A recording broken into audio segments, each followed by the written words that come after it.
วลาเขาสานไปเขาก็กดลงนำเพราะว่าช่วงนี้เขาเริ่มสีออมละมองนี่รอดสีแต่ละรอบมันจะมีรอดสีอันเขาเริ่มสีออมเขาเนี่ยเขาแกะ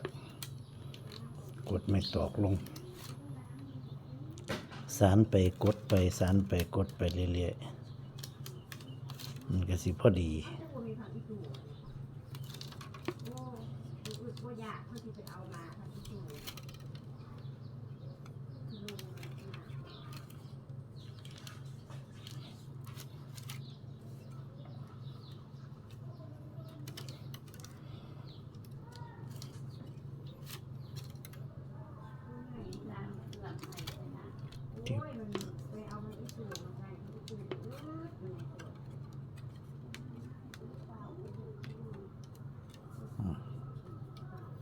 จัดตอกสั่งไปเนาะตอกสั่งมันก็มองที่มองห้างเขาก็จัดไปน้ำเสียงมันทอกันเปียมันบ่ทอดอกพี่น้องประมาณนี้แหละสานไหลลงขึ้นมานี่เท่าจากหูจักว่ามันสิถึงบ่ถึงเขาก็นี่ตอกเขาจับตอกสองข้างโค้งมาใส่กันล่องเบิ่งขันเท้าโค้งมาแล้วมันจุกันพอดีนี่เอากะเอาเสียมันก็สิพอดีเลยเนี่ยของสิเปลี่ยนของพองๆเบ่งๆจังหน่อยปุ่งๆจังหน่อยอีลุ่มวิธีเอาทรงมันก็ได้จิบกดไปน้ำคอยกดไปเรื่อยๆเป็นรอบไปถ้ามันได้เข่าแล้วมันเจ็ดจังได้มันก็เข่าหรอกมันอยู่หรอกเอาทำไมไม่ปิดประตูแอร์จะออกเร็วปิดประตูหน่อย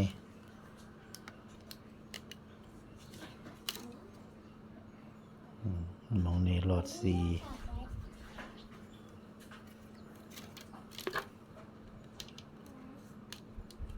นี่จิ๊บนี่กดไปสานไปกดไปมันอันนั้นยากเดียวเพราะว่ามันเป็นสานเส้นเดียว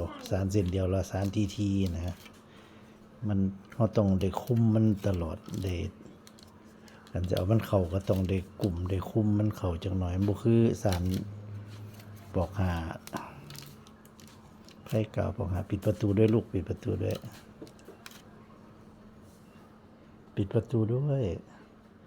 อย่าทำแรงนะเดี๋ยวน้องตื่นเฮ็ดค่อยๆอย่าเฮ็ดแห้งน้องสิตื่นมื้อนี้วันเสาร์หลานบ่ไปโรงเรียนชิบเอาก็กดลงไปฉันเฮาบอกเอาใจใส่มันจักหน่อยนี่มันสิเวอโพดเด้มันสิเข้าบ่ถึงได้ตอกแต่ว่าคันมันได้เข้าไปแล้วหันตอกมันได้ง่ำเข้าไปแล้วหัน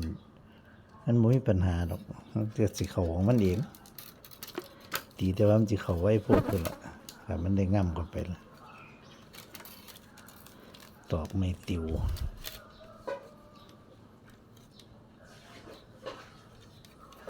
ของเขานี่มีแต่ตอกติวล้วนๆเลยพี่น้อง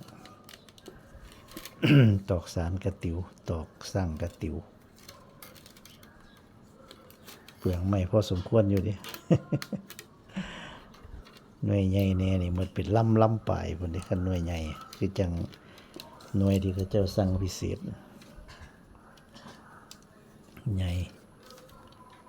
แต่คันหน่วยน้อยซ้ำนี้ก็หน่วยรุ่นนี้ก็ลำหนึ่งก็ได้2 หน่วยอยู่ดอกไม้ไผ่บ้าน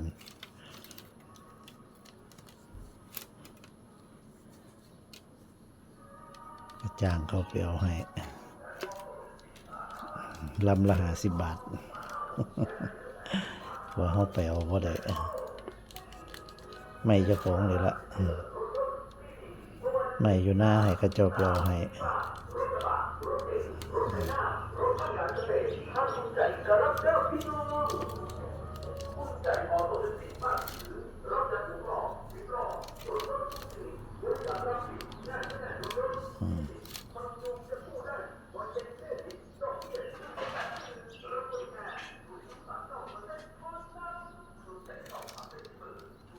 สี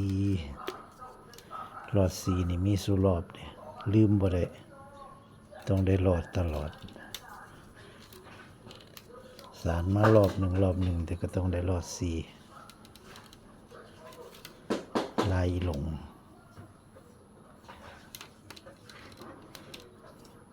ตอกมันจะเป็นคนละสีเพราะว่าตอกซุนี้มันไหม้เอามาไว้จากบ่ทันแล้วมันอยากดำอันนี้ซุ่มเฮาจักก่อนสีมันสีขาวสีใสอยู่แต่ว่ากันขึ้นมาเทิงนี่มันสิเป็นทรงดำๆอึกทึกจังหน่อย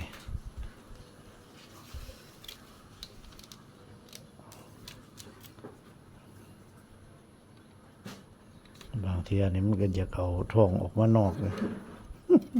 เขาก็ได้เบิ่งไปนั่น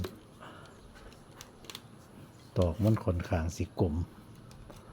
เขาบ่ได้เฮ็ดตอกแบนเขาเฮ็ดตอกค่อนข้างกลมได้จักหน่อยออกกลมๆเลยแหละตอกสารตอกกลมนี่กับตอกแบนนี่เวลาเขาสานนี่มันสิต่างกันอยู่ตอกกลมนี่มันสิเฮ็ดให้แข็งก็ตอกแบนๆอยู่ดอกแบนเนี่ยมันบางมันอยากอ่อนนี่เราตัดออกตัดกาว่ามันเครื่องกลางตอกสั่งแล้วก็กดลงไปเลยกดลงให้มิดเลยกดลงไปให้มันมิดแล้วก็เราก็เอาตอกเส้นไม้มาเทียบใส่มาทาบใส่เลยเฮี้ยงกันไปเลยสอดเฮี้ยงกันไปสอดให้ส่วนมันพ่นออกมาพีจังหน่อยให้ส่วนมันพ่นทิปแล้วก็สารไปกดไปน้ำสารไปน้ำย่าย่าย่าคะเมื่อกี้พ่อย่าส่งหมูฝากไว้เลยคุณย่ามันตก1 วันไปเลย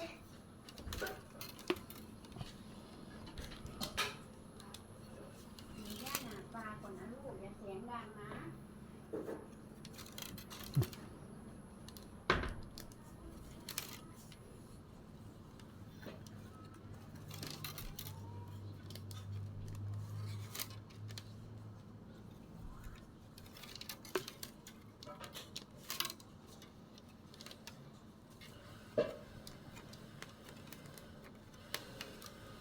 ตอกสั่งนี่เขาต้องได้มันจัดเรื่อยๆ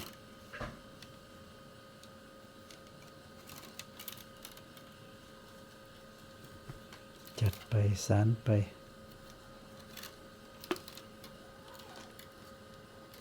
คมไป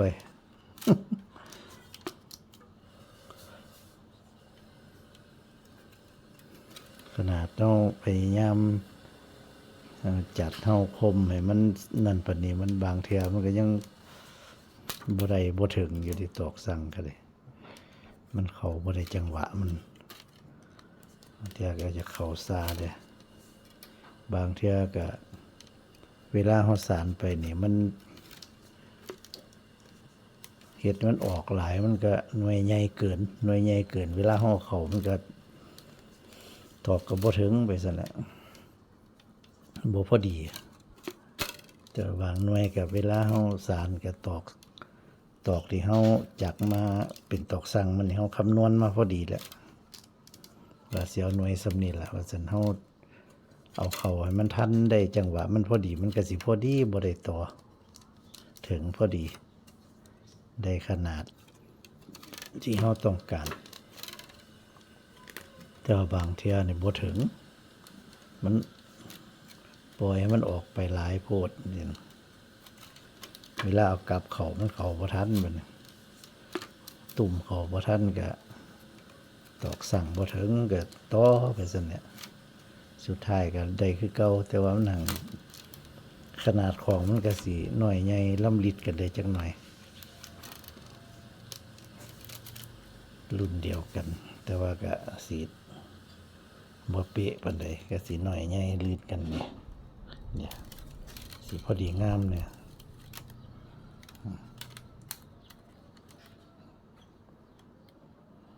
สิได้พอดีงามคอยขึ้นไป ของไล่ลง ใส่กลางเลยพี่น้องรุ่นใส่กลางตอกสั่งมัน82 เซนตอกสั่ง82 เซนเงินนี่80 ถึง 82ได้80ก็เอาได้82ก็เอาไม่สั่นไม่ยาวแล้วแต่มัน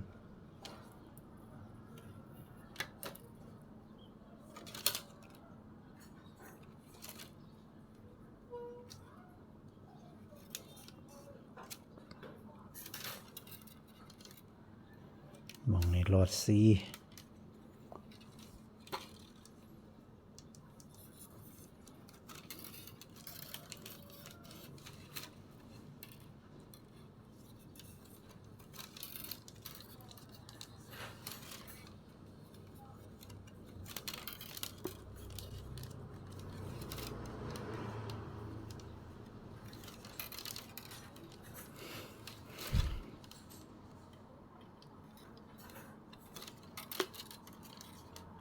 สำหรับลูกค้าที่สั่งของออเดอร์เขามากอะใจเย็นเด้อพี่น้องเด้อ ได้สุกคนอยู่หรอกเดี๋ยวก็สิทยอยส่งให้สารแล้วก็ส่งให้เตรียมตัวรับเลยกันรับปากเราได้แน่นอน บางคนเพิ่นก็บ่แน่ใจบอกเพิ่นอยากได้แบบว่าเฮาสารไว้แล้วนะ มันก็บ่ค่อยทันเนาะพี่น้องมันมีแต่ซุมที่เพิ่นออเดอร์เข้ามาเฮาก็เพิ่นสั่งเข้ามาเฮาก็สารให้ตั้งแต่พวกออเดอร์ซะก่อนคันตาให้มันเหลือซะก่อนแล้วค่อยเอาหั่นก็ต้องรอไปซะก่อน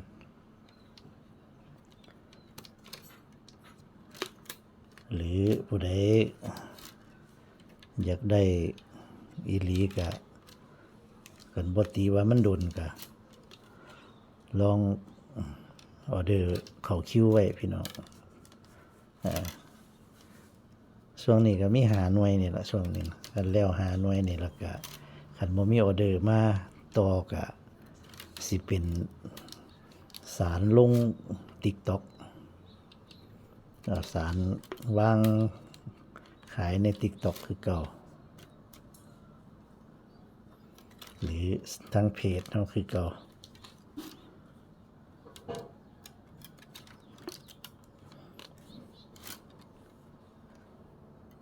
สำหรับกระตาผู้ที่อยากได้กระตาเก็บเห็ดปีกายนี่ก็ยอดขายหลายกระตาก็ได้ขายดีก็ช่วงนี้ก็จะฟ้าวด้วยพี่น้องเด้อใจเย็นๆซะก่อน สิบ่เบิดยามเห็ดก่อนซะบ่ใจเย็นๆถ้าจักหน่อย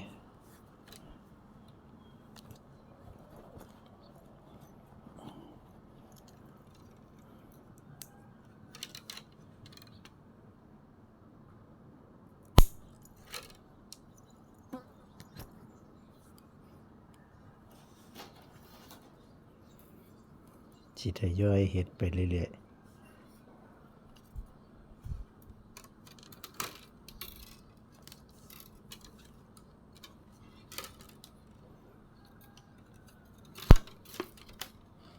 หรือผู้อยากสารเป็นก็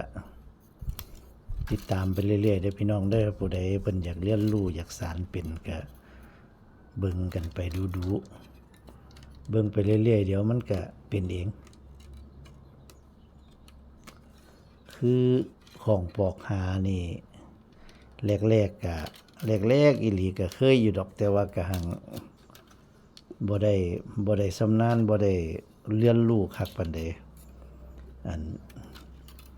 เอาไม้มาให้เพิ่น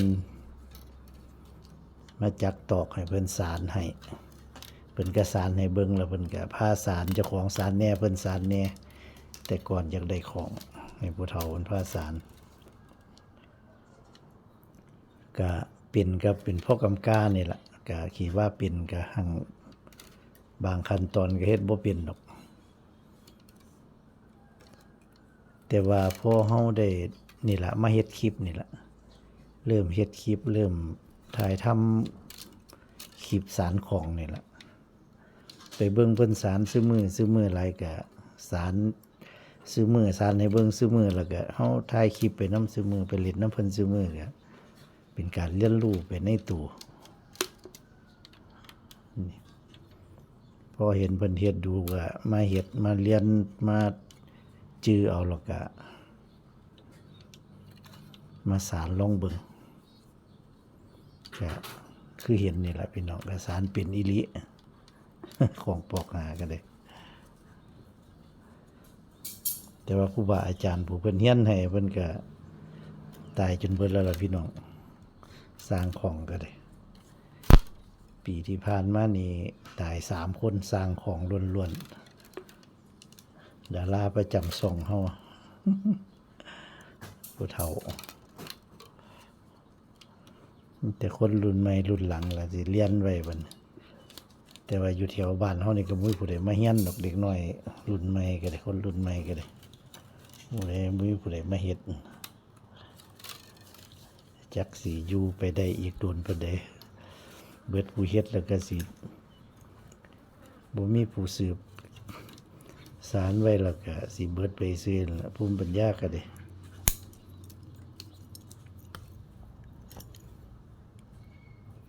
มาเฮียนเราเด้อพี่น้องเด้อพี่น้องอยากเฮ็ดเป็นก็เฮียนไว้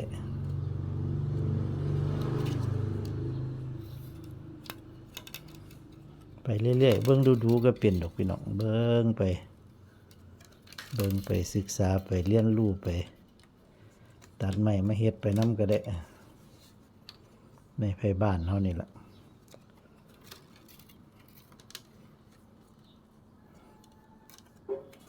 จากตอกสานแล้วก็จากตอกสั่งแล้วก็มาจากตอกสานเนี่ยตอกสั่งมันนี่ก็ตอกสั่งตอกยั่งนี่ก็เฮ็ดเนี่ยมันเป็นเส้นแบนเส้นแปรเราติวมันสำหรับตอกสานก็เป็นสิละโอ้แมงวันก็จะเป็นหลาย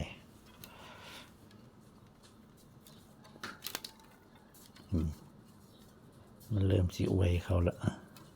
ถ้ามันเริ่มหุบแล้วมัน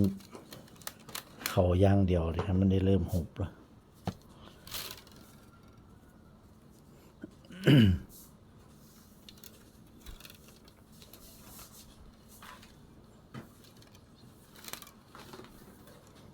หลอดสีมองนี่หลอด3มาขาม3หลอด3มาหอดมองนี่ก็เป็นหลอดขาม3หลอด4ไปซั่นน่ะ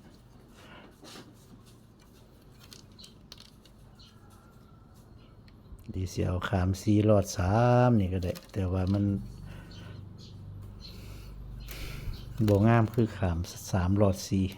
4มันสิเห็นข้อแตกต่างกัน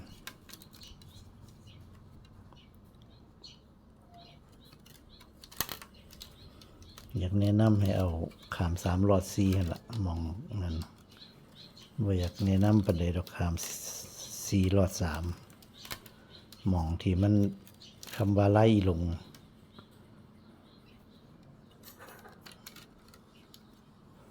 ตอกสั่งมันก็ข้างละ15 เซนหรือคันพี่น้องอยากได้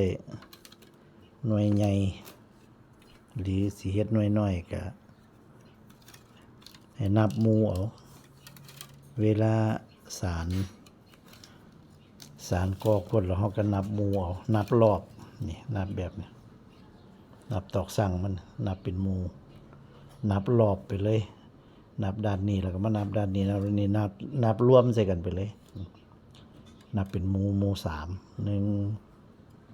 2 3ไปจ้ะ4ไปจ้ะนับไปรอบเฮาจื้อไว้ว่าเฮาเริ่มนับจากหม่องใดเฮานับไปรอบให้มันลงตัวที่หมู่ละ3นี่ให้มันลงตัวพอดีบ่ให้มันเศษคันมันหมู่สุดท้ายไปเศษ2หรือเศษ1สิมันบ่ถูกต้องนับให้มันลงตัวด้วยหมู่3ตลอดมันสิออกมาเป็นลายแบบนี้เป็นลายหลงแต่ว่าคันพี่น้อง นับหมูมันแล้ว นับหมูไปนับไปนับไปแล้วอ้าวนับไปนับไปแล้วมันสิไปเศษอยู่2 เซนถ้ามันไปเศษอยู่2 เซนนี่มันสิเป็นลาย3ลายคุลายหน่วยถือว่าเขานับหมู่3ไปฮอดหมู่สุดท้ายนี่มันเป็น2 เซนหมู่นั้นมันสิเป็น2 เซนนี่มันสิเป็นลายหน่วยเข้ามาสานขาม3รอด3ไปมันสิลงตัวเป็นลายหน่วยลายคุเป็นของลาย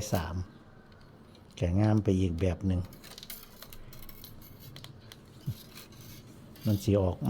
กมาเป็นลายอีหลงสำหรับผู้อยากเรียนรู้อยากเฮ็ดอยากทดลองก็ลองเบิ่งก็บอกวิธีให้คร่าวๆแต่ว่าเวลาเฮาเฮ็ดแล้วเฮาสิรู้เองว่าเฮาต้องเฮ็ดแบบใดประสบการณ์จริงเรียนรู้จริงที่เฮามาเบิ่งอันตัวอย่างนี่เฮาสิเป็นถือว่าเป็นทฤษฎีศึกษาแบบเบิ่งผู้อื่นเฮ็ดนะมันเป็นทฤษฎีก็ว่าแม่นแต่ว่าคันเฮาเรียนรู้ด้วยตนเองมันสิเป็นประสบการณ์เฮาเฮ็ดเข้าไปเฮาสิรู้ด้วยว่ามันเป็นจังได๋แล้วเฮาก็จำไว้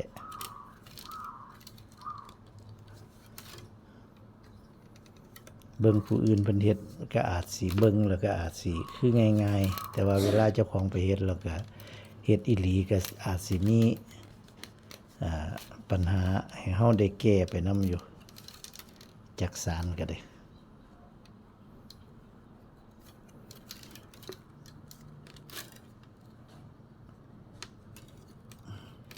ก็มี FC หลายคนที่เพิ่น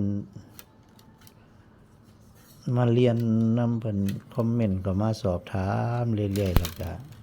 เพิ่นก็เบิ่งไปเรื่อยๆเดี๋ยวนี้เพิ่นก็สานขายคือกัน FC บางคนเพิ่นก็เฮ็ดได้เว้นจากงานประจำของเพิ่นก็มาสานของขายเพิ่นก็ออเดอร์เพิ่นก็สานนำบ่ทันบ่ล่ะเดี๋ยวนี้ก็ได้บ่ว่าสิเป็นไล่หลงไล่ปอกหาเพิ่นเป็นเบิดซุอย่างมี FC บางคนเพิ่นเก่งเพิ่นเฮ็ดได้คนรุ่นใหม่คนที่เพิ่นเฮ็ดงานประจำแล้วล่ะเป็นข้าราชการเป็นอย่างอยู่นี่แหละแต่ว่าเพิ่นมักทางด้านนี้อย่างนี้เพิ่นเฮ็ดเพิ่นก็ได้ขาย มีออเดอร์อยู่เบิ่งฝีมือเพิ่นก็ผ่านงามอยู่ผ่านเกณฑ์ฝีมือคันเฮ็ดไปโดนๆนี่อาจสิงามกว่าของครูบาก็บ่จัก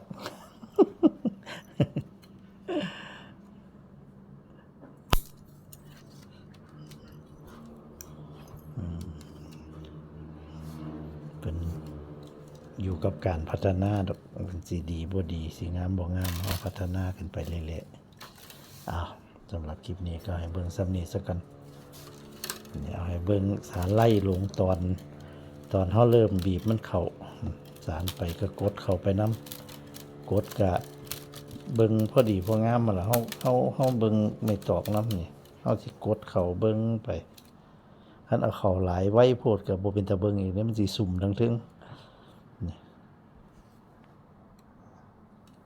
ก้นกับตัวนี่สมดุลกันอยู่ก้นกับตัวสมดุลกันอยู่ก้นบ่ใหญ่จนเกินไปนี่คันก้นใหญ่นี่ของก้นใหญ่นี่ทั้งถึงมันสิได้เอาเข้าไว้แล้วมันสิสุ่มถึงมันสิบ่เป็นอีลุ่มมันสิบ่เป็นพงๆปานใดตัวนี้คิดว่าน่าสิงามอยู่ทรงสิงามอยู่ทั้งนี้ทั้งนั้นก็เอาไว้เบิ่งไว้รุ่นบัดแล้ว เอาสำหรับคลิปนี้ก็ให้เบิ่งสำนี้ซะก่อนคลิปต่อไปก็ติดตามต่อไปรุ่นต่อไปเด้อพี่น้องเด้อสวัสดีครับ